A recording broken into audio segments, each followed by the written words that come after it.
Important subject that we're going to now look at, viewers, for a few moments.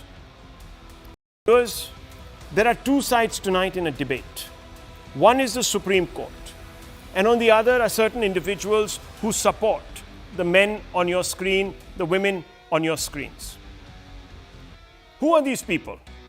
These are, viewers, individuals like Badshah, a singer, Rakhi Sawant, Urfi Javed, others.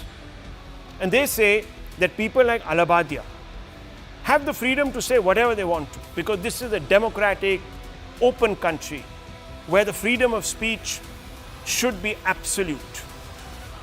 But no less than the Supreme Court has today labeled Ranveer Allahbadia pervert. These are not my words now, viewers. These are all the Supreme Court's words. The top court tore into Ranveer Allahbadia for his degeneracy, with Justice Surya Kant saying, and I quote him, "There is something dirty in his mind which has been vomited on the YouTube show." Let's fire that court graphic, viewers. The bench, which also included Justice N. Koteshwar Singh, emphasized that his words, Allahbadia's words, would make daughters, sisters, parents and society feel ashamed, describing them as a clear example of perverted thinking. Let me read out now the entire quote to you. There is something dirty in his mind which has been vomited on YouTube show. His words would make daughters, sisters, parents and society feel ashamed. They're a clear example of perverted thinking, unquote. The Supreme Court bench then asked Allahbadia's counsel, Abhinav Chandrachud, who is the son of ex-CJI, D.Y. Chandrachud, to clarify what would constitute obscenity. In response, Chandrachud stated that the mere use of profanity would not be sufficient to define obscenity. He quoted a judgment delivered by the Supreme Court that defines obscenity. And he says, quote, "If something excites, in the words of the court, lustful thoughts or sexual thoughts in the mind of a reasonable person, that would be obscenity," unquote. While spelling out the definition to the court, Chandrachud did admit that he was disgusted. The question is, by what, viewers? The perversion, the obscenity, the degeneracy? By what, viewers? By what was he so disgusted? The court will, of course, opine on the matter in due course, but as of now, it has issued orders protecting Allahbadia from arrest when he responds to summons issued by the police, if and when he does. As of now, viewers, he's been summoned thrice, but he hasn't shown up. He doesn't have the courage of conviction to come to the station and take straight questions. But it has also barred Allahbadia and all the other co-accused from making any more YouTube videos. The larger question is, of course, this. Can anyone who is concerned about public morality differ with the SC and agree with the likes of Rakhi Sawant and Urfi Javed and Badshah who defend Allahbadia? After the Supreme Court's castigation, is brand Allahbadia beyond redemption? Has Supreme Court been too subjective in its assessment of Allahbadia's comments? I'm keeping it very balanced, viewers, though my sympathies today are completely divorced from Allahbadia and gang. Viewers, let's open this up, and I want to bring in Kushal Mehra, who's a podcaster, Anand Ranganathan, Advaita Kala is also here with us. I want to first begin with Kushal Mehra. Kushal Mehra, the Supreme Court, no less now, has come out and called Allahbadia, well, what can I say? I mean, where do I start? A person with a dirty mind is perhaps the gentlest part of the rebuke. So how do you respond to this, the Supreme Court characterization? Well, I'm not the spokesperson of the Supreme Court or Ranveer Allahbadia. Why should I respond to what the Supreme Court has to say about Ranveer Allahbadia? I just have a question about, does the Supreme Court think all those politicians who were watching porn in the assemblies and in different states, what are they? I want the Supreme Court to comment on them. Maybe they can enlighten us about that also. I'm not a spokesperson of Ranveer Allahbadia or the Supreme Court of India. Okay, but hang on, just a minute. So whataboutry is your response. What about them? Make an example of them. Make an example of someone else. And therefore, by doing that, because there might have been allowances, you discredit the exercise. What exactly are you saying? I can't understand. There are many corrupt point people is in very this world. No, one simple. second, If Mr. the Mehra. There are Supreme many Court- corrupt people in this world. There are many under trials. The Supreme Court, I could have understood had you said, look at what the Supreme Court is prioritizing. There are 5 lakh under trials waiting some amount of adjudication. Their cases don't come up, but this chap's cases come up. I can understand you taking umbrage at the selectivity of the Supreme Court. But I can't understand this whataboutery. So take a position tonight. Do you believe the Supreme Court is being unfair on Allahbadia? Simple question. Yeah, the Supreme Court is in being unfair not just on Allahbadia. Right. The Supreme Court is in being unfair on every single Indian by trying to monitor what people can and cannot say. It's as simple as that. I see. So you believe It's not about Ranveer Allahbadia. you It's believe about that every what Indian. Allahbadia said was he was within his rights to say it on a national I won't platform. say it. No, one second. You won't say There it. is no national platform. No, one second. Mr. Mehra, you won't say it. Why? Because I find it cringe. You find it what? Cringe. What is cringe? Yeah. I don't understand. What is this word cringe? Either it's I find cringeworthy, it unpalatable, either it's sir. unpalatable. That's the word. Why is it unpalatable, sir? Because it offends something within you, right? Your morality, your something or the other gets triggered. Yes or no? So, yeah, so. Yes, sir. So let me ask you now, Mr. Mehta. I'm Mr. Mehra, not Mehta. Mr. Mehra. Mr. Mehra, let me ask you. Simple question then. Is incest something that is obscene, unacceptable? You're talking about incest being practiced in reality? I'm just saying, is incest, is it to you obscene?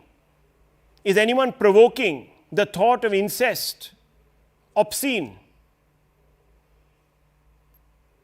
I think incest is evolutionarily unstable. That's my answer. Okay. Well, viewers, then I suppose, what do I say? Advaita Kala.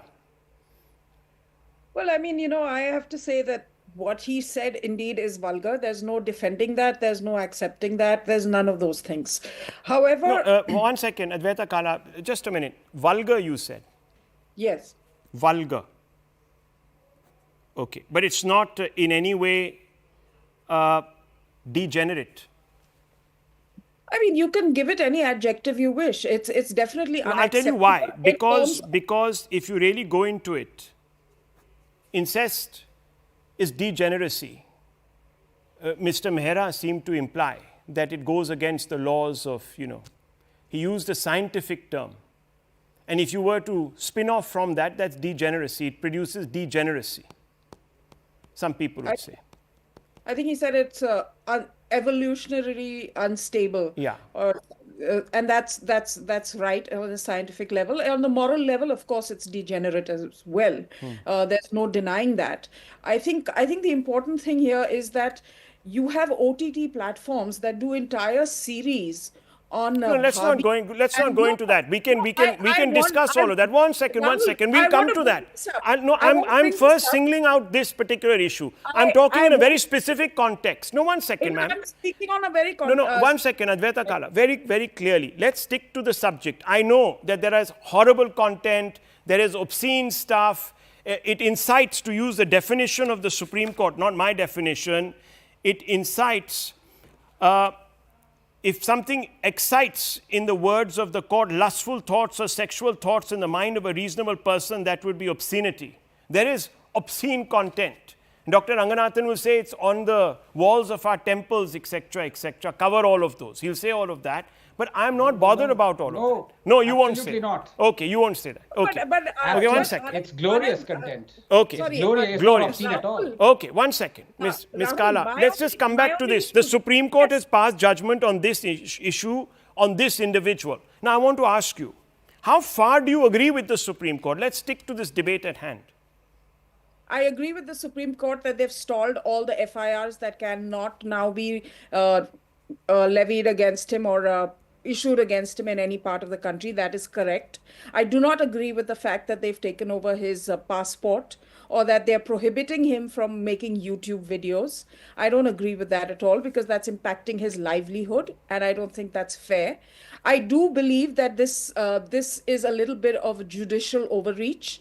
as far as an individual is concerned. He's already bearing the cost for this utterance. He's lost collaborations. He's had guests who refused to come. He's been cancelled at large by the public. A lot of his viewers. He's lost subscribers. So it's not like he is not facing consequences. But the Supreme Court, in its wisdom, has to decide between criminality and punishing someone and morality. And I'm afraid that morality of the citizen, of the individual, cannot be in the realm of the courts.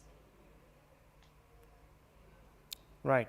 So I just wanted to ask you, you said impacting his livelihood. Some people would say that he used these words, and these were not his own words. He pulled them out of some other shows, some other comedian or whatever you want to call them, YouTubers, influencers, to get likes and hits so that he could actually make more and more money.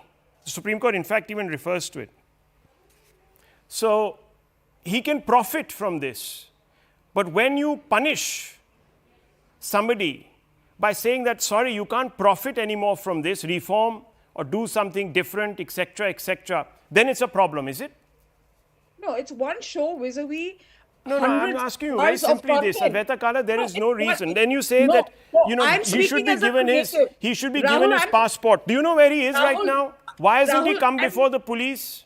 That I do not agree with. He should cooperate with the police. Then how do you know he hasn't left the country? As a creative, you can take a call which is right, which is wrong, which is offensive, which is celebrated. These are things that happen on the creative journey. For that to be completely cancelled and have this kind of McCarthyism that is going on is something that is unacceptable and will have a chilling effect on creativity. Okay, well, viewers, we'll have to look at how the court interprets this entire issue. Dr. Ranganathan, without bringing in the father of the nation, etc., please make a larger point. Yes. Yes, I won't bring in the father. I'll bring in Chacha of the nation. Because let's not actually blame the Supreme Court. They are going by what the law has been established. And the law has been established by the Constitution. And the Constitution was tinkered by Chacha, who brought in the First Amendment, which was a bit like Ford saying, you can have a car of any color as long as it is black. So we have freedom of expression in this country till the time that you do not offend someone, you do not offend public morality, you do not offend this, So basically, you have subjected freedom of speech. And the moment you do it, who is to decide what is obscene, what isn't? Let me give you an example. Just to tell you, to clarify, I'm absolutely find it wondrous and the most glorious part of our Indian civilization to have the sculptures that we have on Khajuraho or Konark or wherever. But the time is not far when some Supreme Court judge would get up and say that the Sun Temple at Konark or Khajuraho or even Naga Sagu should be banned because they offend our public morality, because they are a threat to public order. This is the problem. Who is to draw the line, Rahul? Nobody can draw that line. And for clarification, the same Supreme Court's double standards, in fact, they are the ones that are vomit-inducing at the risk of having a contempt of court. Not only is what the judge said wrong, the lawyer of Allahbadia brought in Nupur saying what she said, quoted hadiths, was far worse. Really? So quoting a revered Islamic scripture is far worse than coaxing someone to indulge in incest. And as far as the Supreme Court judge is concerned, may I ask him, does India have laws for incest? They don't. Do I find marrying a 9-year-old girl obscene? I find marrying a cousin obscene. I find a mama marrying a cousin or a nephew obscene. Do the Supreme Court judges find it obscene? I think Who is to draw the line? That is not obscenity. I think the definition that the Supreme Court is, I think we're confusing issues here. If there is a law on obscenity, the court has to go into it. The police have filed a case. Now, we may not agree with the law. Again, to say that, look, there will be a time when the Khajuraho statues will be covered by the Supreme Court is against subjective analysis, viewers. No one has done it till now. We don't know if it will happen. We can't assume in the structured debate that we are having, in the context and the paradigm we are debating. So if there is a law on the books, viewers, there are 3 things that happen. Number 1, the law is applied. And then the matter goes to, obviously, a court. Number 2, the law is applied, an FIR is filed, a summons is issued, a person is questioned to get a sense. and then charges are framed, and then the matter goes to the court.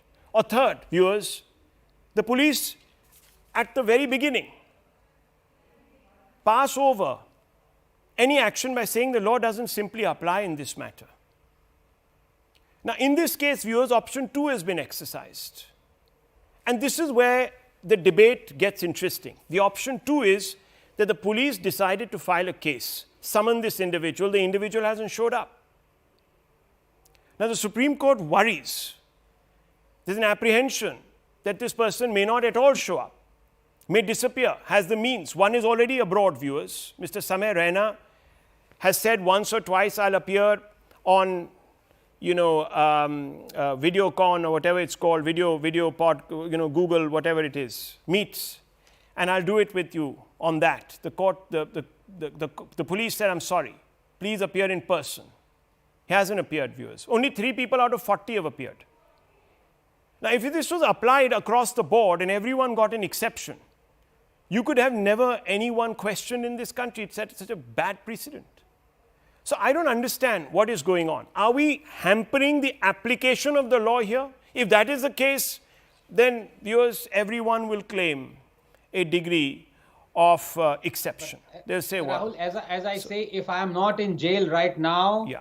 If I am not in jail right now, it is because the state has decided I need not be jailed. True. Let the state, I'm not talking about the government here, I'm not talking about the executive, I'm talking about the courts. Let the courts sit in judgment. That's what they do.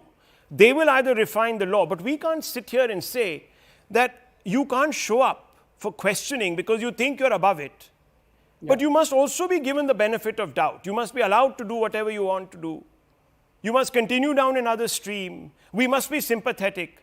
Viewers, do we apply these same yardsticks to people who commit heinous crimes? No, we don't. Sartan se Juda gang will say tomorrow, yes, it's okay. What's the big deal?